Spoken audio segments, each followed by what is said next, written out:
जय हिंद साथियों। वेलकम है भविष्य के सभी दरोगा बाबुओं का।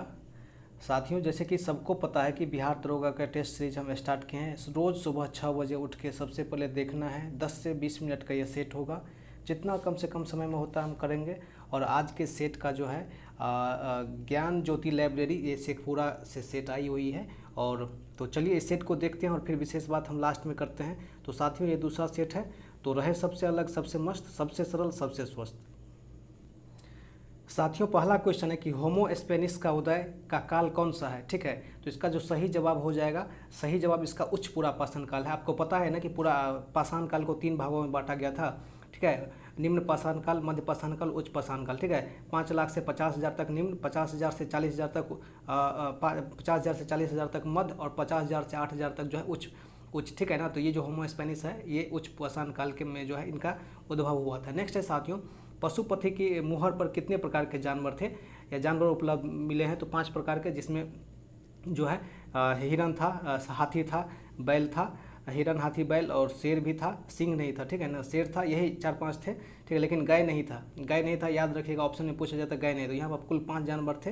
ठीक है, नेक्स्ट साथियों, यहाँ पर हड़प्पा सभ्यता की समकालीन नहीं थी। ठीक है, रोम की सभ्यता, मिस्र की सभ्यता, मेसोपोटामिया की सभ्यता या क्रीट की सभ्यता। तो इसका जो सही जवाब है ये रोम की सभ्यता हो जाएगी। रोम की सभ्यता हड़प्पा सभ्यता की समकालीन नहीं थे। बाकी सारे का सारा सही जवाब है। क्रीट की सभ्यता, मिस्र और मेसोपोटामिया तो है ही। नेक्स्ट है, उत्तर वैदिक काल का सर्वाधिक महत्वपूर्ण देवता कौन है। तो उत्तर वैदिक काल का सर्वाधिक महत्वपूर्ण देवता अग्नि बन गए थे। ठीक है, और वैदिक काल में कौन थे, इंद्र थे। तो इसका सही जवाब क्या हो जाएगा, डी इसका सही जवाब हो जाएगा। नेक्स्ट है, पंचविश किसका ब्राह्मण है। पंचविश जो है सामवेद का ब्राह्मण है। ठीक है, और आप बताइएगा ये अथर्ववेद का ब्राह्मण कौन सा, अथर्ववेद का ब्राह्मण कौन सा है। और आप जो है ऋग्वेद का भी, आप ऋग्वेद का जो है उपवेद बताइएगा, ऋग्वेद का उपवेद कौन है, निश्चित रूप से बताइएगा कमेंट में। अवंती को मगध में मिलाने वाले शासक कौन थे। तो अवंती को जो मगध में मिलाए थे शिशुनाग के दौरान जो है मिलाया गया था। ठीक है, बिंबिसार शादी कर करके जो है अपना राज को साम्राज्य फैलाया था, और अजातशत्रु भी शादी करके जो है फैलाने की कोशिश की थी, और अजातशत्रु जो है अपने पिता को मार कर बैठा था। नेक्स्ट है कि बुद्धकालीन 6 नगरों में कौन शामिल नहीं था। ठीक है, बुद्ध के काल के समय में जो 6 महत्वपूर्ण नगर थे जिसमें शामिल कौन नहीं था। तो इसका सही जवाब हो जाएगा पाटलिपुत्रा। पाटलिपुत्रा पर्सनली जो तीसरा बौद्ध संगीत होता है उस टाइम में ये जो है इम्पोर्टेंट बन जाता है। बाद बाकी राजगिरी में तो ये राजगिरी, कौशाम्बी और ये श्रावस्ती, ये बुद्ध के काल में ही जो महत्वपूर्ण नगर थे। ठीक है, नेक्स्ट है, यूनानी लेखकों ने अग्रमीज के नाम से किसे पुकारा है। तो ठीक है, अजातशत्रु को जो है, अजातशत्रु को अग्रमीज के नाम से जाना जाता है यूनानी लेखकों के द्वारा। नेक्स्ट है कि अरावेला के युद्ध में सिकंदर ने किसको जीता था। ठीक है, इसका सही जवाब हो जाएगा दारा प्रथम। अरावेला के युद्ध में किसको जीता था, दारा प्रथम। सिकंदर का गुरु कई बार पूछ दिया जाता है अरस्तु, ये वही अरस्तु है जो बायोलॉजी के पिता कहे जाते हैं। ठीक है ना। नेक्स्ट है यहाँ पर ऋग्वेद में कितने जैन तीर्थंकर की चर्चा की गई। ठीक है, तो ये ऋग्वेद के प्रथम जो है 2 की है, और अरेस्टिनम की और जो है ऋषभदेव, दोनों की जो है चर्चा की गई है। नेक्स्ट है यहाँ पर निम्नलिखित में से कौन जो है जैन धर्म से संबंधित नहीं। तो इसका सही जवाब हो जाएगा, ठीक है, इसका सही जवाब हो जाएगा पुष्यमित्र सुंग, ये ब्राह्मण थे। ठीक है, बाद में के चंद्रगुप्त मौर्य तो अपना संलेखन विधि से जो अपना प्राण त्यागे थे, सबको पता है, भद्रबाहु के साथ जो है कर्नाटक में जाके रहे थे। खारेबल थे इनके पास जिनकी मूर्तियाँ थी, जिसको जो है घनानंद ले आया था। ठीक है, यहाँ पर संप्रीति भी थे। इसका सही जवाब क्या हो जाएगा, बी हो जाएगा। नेक्स्ट है साथियों, प्रबंध कोश के रचनाकार कौन है। साथियों, इस क्वेश्चन का सही जवाब हमको नहीं मिला, निश्चित रूप से आप कमेंट कीजिएगा। ठीक है, प्रबंध कोश लिखा हुआ है। नेक्स्ट है, अभिधम पिटक की रचना किस बौद्ध संगीति में हुआ था। ये तृतीय बौद्ध संगीति में जो है अभिधम पिटक की रचना हुई थी, जिसमें मोगली सुतपुत जो है इसको जो है रचना की गई थी। आप बताइएगा विनय पिटक और सुत पिटक, विनय पिटक की जो लेखक है, विनय पिटक के लेखक कौन है, तो उपाली थे, और सुत पिटक के कौन थे, आनंद थे। ठीक है, आनंद उपाली। अब बताइएगा कि विनय पिटक में किस चीज़ की बात कही गई है और सुत पिटक में किस चीज़ की बात कही गई। नेक्स्ट है कि सर्वप्रथम अशोक के लिए प्रियदर्शी शब्द कहाँ से जो है प्रयोग हुआ था। तो सही जवाब हो जाएगा महावंश में। ठीक है, ये दीपवंश और महावंश ये दोनों श्रीलंका का बौद्ध ग्रंथ है, जिसमें जो अशोक के लिए प्रियदर्शी के बात जो है कही गई। ठीक है, कमेंट में आप ये बताइएगा किस अभिलेख या स्तंभ लेख में जो अशोक को प्रियदर्शी के जो है बात कही गई है। नेक्स्ट है, मौर्योत्तर काल में कौन सा राजवंश विदेशी शासक था। ठीक है, सही जवाब हो जाएगा जो विदेशी शासक कौन था। ठीक है, तो कुषाण हो जाएगा।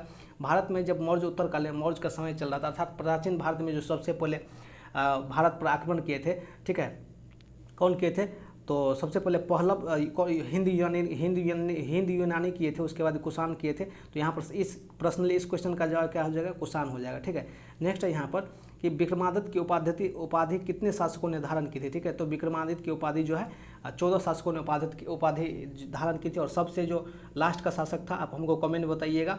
ठीक है, और हेमू जो है विक्रमादित्य का उपाधि किया था, और शायद यही सबसे लास्ट जो है शासक था जिन्होंने विक्रमादित्य की उपाधि धारण की थी 14वां।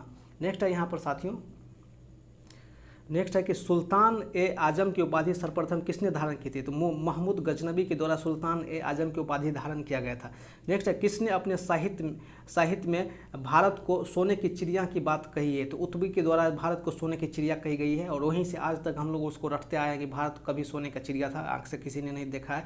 नेक्स्ट है दिल्ली सल्तनत पर सबसे अधिक शासन किसके द्वारा था। तो दिल्ली सल्तनत पर गुलाम वंश, लोदी वंश, तुगलक वंश और खिलजी वंश, सबसे अधिक जो है तुगलक वंश का शासक था। ठीक है, तुगलक वंश का शासक 1206 से जो है 12 से 30 तक, सॉरी थोड़ा सा हमको कंफर्म नहीं है, आप लोग देख लीजिएगा, लेकिन सबसे ज़्यादा तुगलक वंश। और यदि शासक में पूछेंगे तो बहलोल लोदी। ठीक है, शासक पूछेगा कि कौन सा शासक दिल्ली सल्तनत में सबसे अधिक, तो बहलोल लोदी, जिन्होंने लगभग 80 साल के आसपास तक जो है शासन किया था। और यदि पूछेंगे वंश में तो तुगलक वंश इसका सही जवाब हो जाएगा।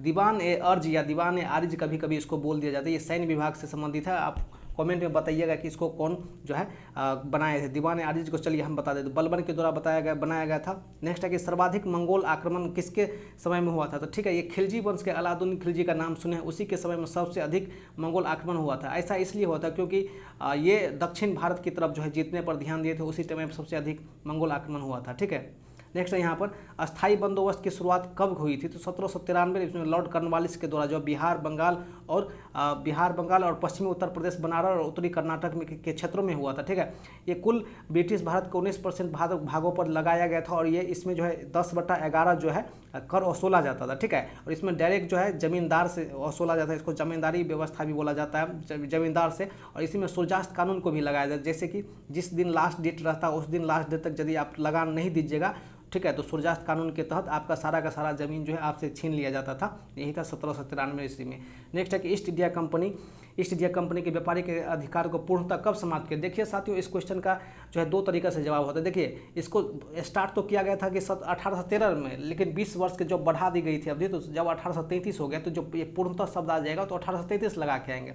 और 1813 में चाय और चीनी वाले व्यवहार को धीरे धीरे समाप्त करने की बात की गई थी, और 1833 में जो है पूर्णतः जो है समाप्त कर दिया गया है। 1833 के अधिनियम के तहत ही बंगाल के गवर्नर को भारत का गवर्नर जनरल कहा जाने लगा था। नेक्स्ट है यहाँ पर संविधान सभा के द्वारा राष्ट्रीय ध्वज किस तिथि को अपनाया गया था। तो 22 जुलाई 1947 को जो है राष्ट्रीय ध्वज अपनाया गया था, जिसको पिंगली वेंकैया के द्वारा जो है 1921 ईस्वी में इसको कांग्रेस समिति के द्वारा जो है अपनाया गया था। नेक्स्ट है साथियों यहाँ पर प्रांतीय संविधान सभा के अध्यक्ष कौन थे। तो इसका प्रांतीय संविधान सभा के अध्यक्ष कौन थे, सरदार पटेल, इसका सही जवाब हो जाएगा।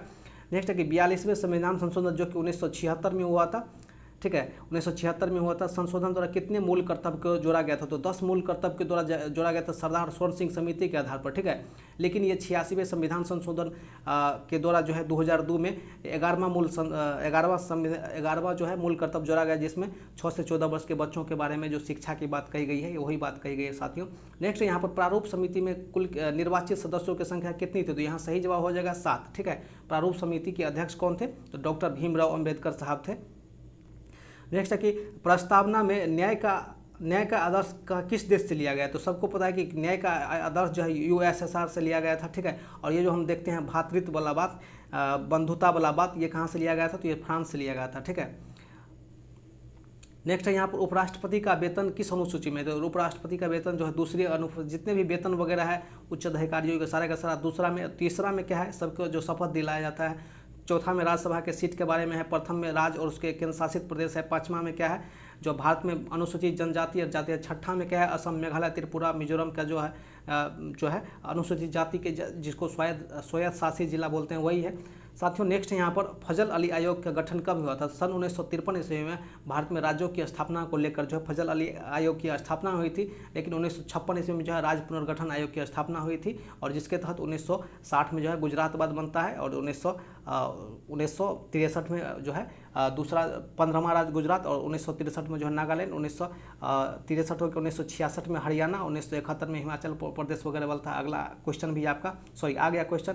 भारत का 15वां राज्य कौन सा है? भारत का 15वां राज्य जो है कौन सा है? गुजरात है, जो 1960 ईस्वी में जो है महाराष्ट्र से अलग होकर जो है गुजरात बनता है, ठीक है। उसके बाद दूसरा जो राज्य है 1960 के बाद जो सिक्किम 1963 में बन जाता है। 1963 में कौन बनता है? तो सिक्किम बनता है, सिक्किम नहीं, नागालैंड 1963 में, और 1966 में जो है पंजाब से कटकर हरियाणा, 1971 में जो है 1971 में हिमाचल प्रदेश, 1971 में हिमाचल, 1972 में जो है त्रिपुरा और मणिपुर बनता है, और 1974 में मेघालय, 1975 में सिक्किम बनता है, 1900 जो है, और 1987 में 3 राज्य बनते हैं, ठीक है। गोवा, अरुणाचल प्रदेश और मिजोरम बनता है, और 2000 ईस्वी में 3 राज्य और बनते हैं, जिसमें झारखंड, उत्तराखंड और छत्तीसगढ़ 3 राज्य बनते हैं। तो इस प्रकार से राज्यों का बंटवारा, और 2019 में भी बनते हैं, आप जानते ही हैं।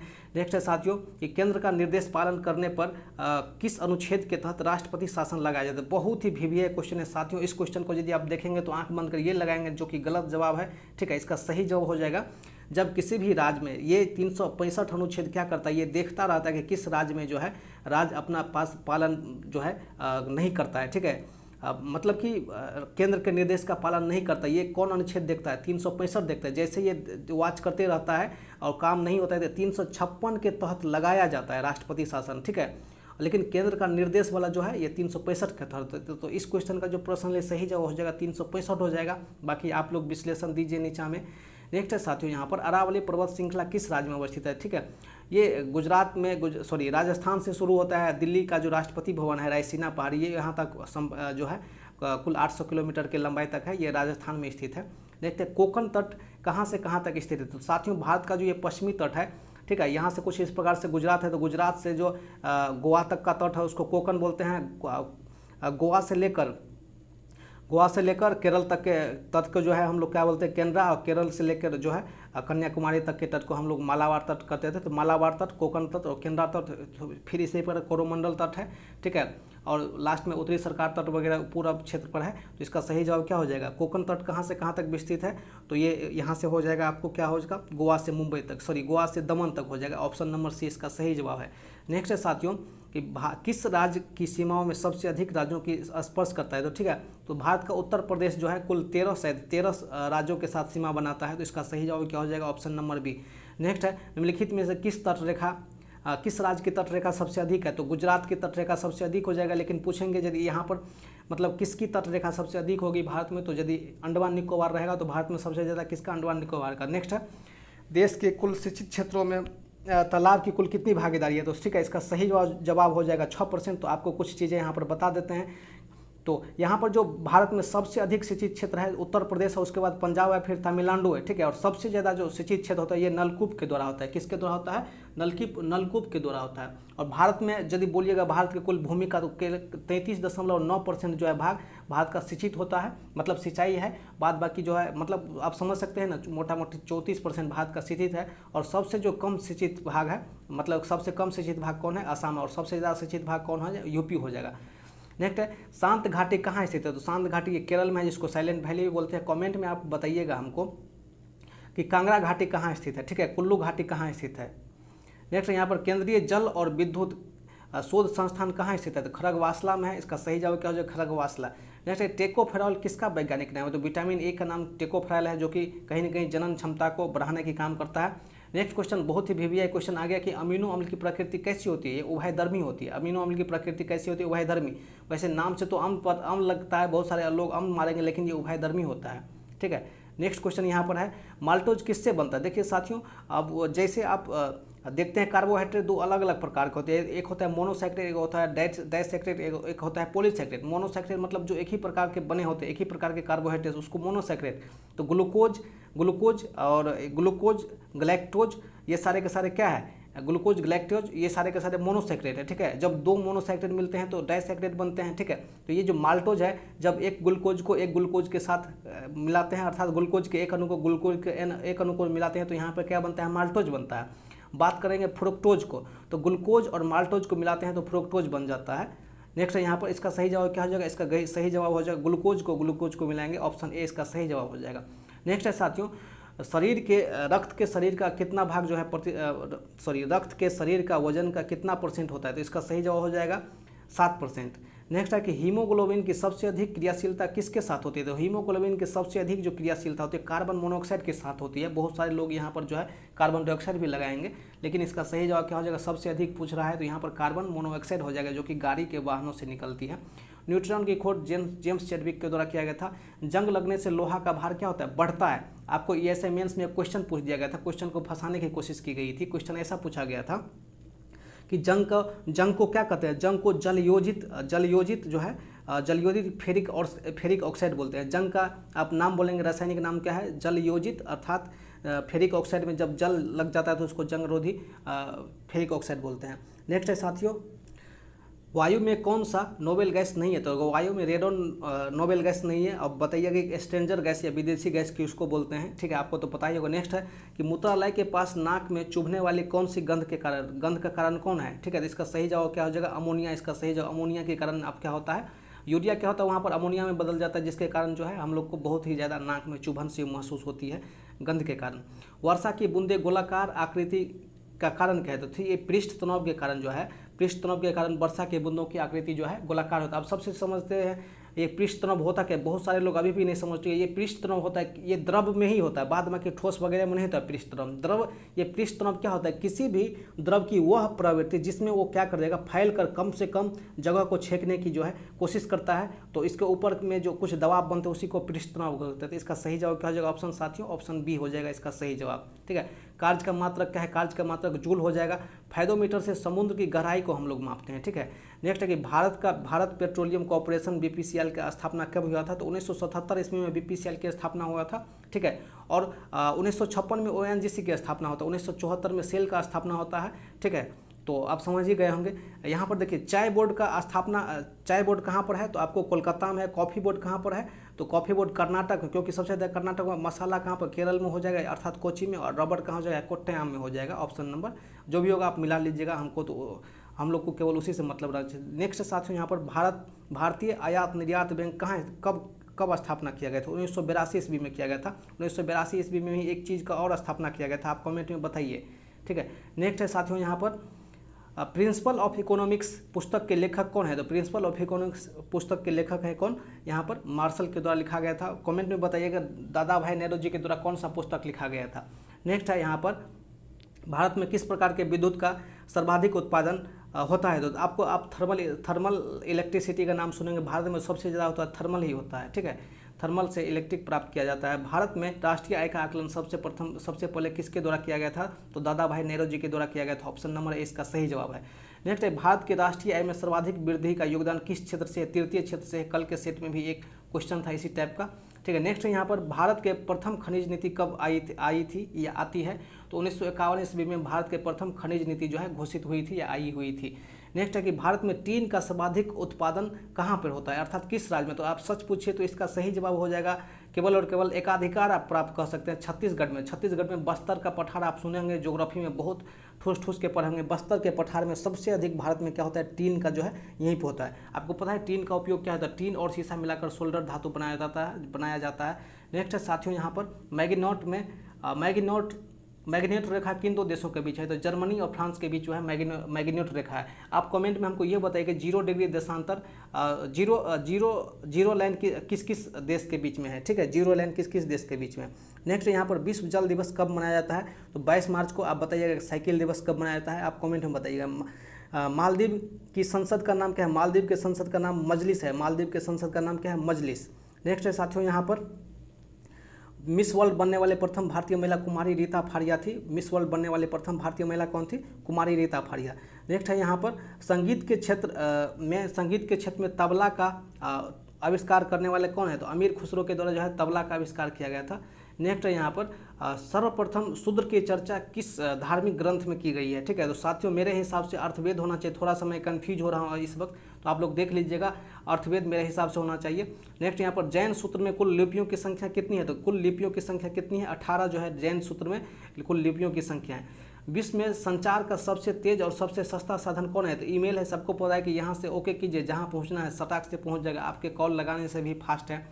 नेक्स्ट है यहाँ पर अस्थाई स्टोरेज डिवाइस कौन सा है, तो ये हार्ड डिस्क समझते हैं जिसमें 1 TB 2 TB 3 TB होता है, ठीक है, यही हो जाएगा। यहाँ पर कंप्यूटर के 2 क्वेश्चन ज़बरदस्ती डालने की कोशिश की गई है यहाँ पर साथियों।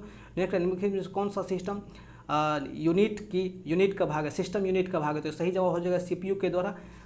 नेक्स्ट है ईरान के नए राष्ट्रपति का नाम क्या है, तो इब्राहिम रईसी जो है ईरान के नए राष्ट्रपति का नाम है। नेक्स्ट है भारत के द्वारा किस देश में बनाई गई जल विद्युत परियोजना को ब्रुनेल मेडल से सम्मानित किया गया था, ठीक है। भारत जो है यहाँ पर जो है भूटान में बनाया था, उसी को ब्रुनेल मेडल से सम्मानित किया गया है। नेक्स्ट है कि हाल ही में किस प्रसिद्ध खिलाड़ी ने बार्सिलोना क्लब से जो है खेलने की मतलब क्लब छोड़ने की बात की है, तो लियोनेल मेसी जो कि एक फुटबॉल के प्रसिद्ध प्लेयर थे, ये जो है बार्सिलोना क्लब पैसा नहीं देने के कारण इसको छोड़ने की बात कही गई है, तो ऑप्शन ए हो जाएगा। नेक्स्ट यहाँ पर दुनिया में छात्रों के लिए सबसे बेस्ट शहर कौन सा है, तो सही जवाब हो जाएगा लंदन। तो हम लोग एक काम करते हैं, चलते हैं लंदन, वहीं पे बैठ के बिहार दरवा की तैयारी करेंगे, एग्जाम आके देंगे, फिर वहीं चल जाएंगे, ठीक है, कैसा रहेगा। नेक्स्ट है भारतीय RBI ने हाल ही में किसे कार्यवाहक निर्देशक जो है नियुक्त किया है, ठीक है, तो इसका सही जवाब हो जाएगा अजय कुमार को। अजय कुमार जी को क्या किया है, RBI का कार्यवाहक निर्देशक नियुक्त किया गया है। नेक्स्ट यहाँ पर साथियों ITBP ने पहली बार युद्ध में अपनी किस पहली महिला अधिकारी की नियुक्ति की थी, इसका सही जवाब हो जाएगा प्रकृति और ये दीबा, ठीक है, प्रकृति और दीबा, अब देख लीजिएगा। नेक्स्ट है यहाँ पर किस राज्य सरकार ने पूर्व प्रधानमंत्री राजीव गांधी के नाम पर IT पुरस्कार, VVI क्वेश्चन है, IT पुरस्कार की शुरुआत की है, ठीक है, तो महाराष्ट्र सरकार के द्वारा IT पुरस्कार की जो है बात कही गई है। नेक्स्ट है टोक्यो पैरा ओलंपिक में अवनी लखेरा ने महिलाओं की 10 मीटर एयर राइफल फाइनल में कौन सा मैच जो है कौन सा पदक जीता, ठीक है, चूँकि शूटिंग से थी तो यह स्वर्ण पदक जीती है अवनी लखेरा। नेक्स्ट है तमिलनाडु के राज्यपाल बनवारीलाल पुरोहित को किस राज्य के अतिरिक्त राज्यपाल का प्रभार दिया गया, तो इसका सही जवाब हो जाएगा यूपी का। नेक्स्ट है भारत और किस देश की नौसेना ने 26 अगस्त 2021 को अदन की खाड़ी में एक संयुक्त सैन्याभ्यास की बात कही गई, तो ये रूस के द्वारा हो जाएगा। नेपाल चाइना उधर करने क्या जाएगा, जर्मनी तो होगा नहीं, तो रूस के द्वारा ही हम लोग प्रायः करते हैं। राष्ट्रीय शिक्षा नीति लागू करने वाला कर्नाटक के बाद दूसरा राज्य कौन सा हो गया, तो राष्ट्रीय शिक्षा नीति कर्नाटक के बाद दूसरा राज्य कौन हो गया, मध्य प्रदेश के द्वारा, पहला राज्य कर्नाटक। नेक्स्ट है कि किस राज्य सरकार ने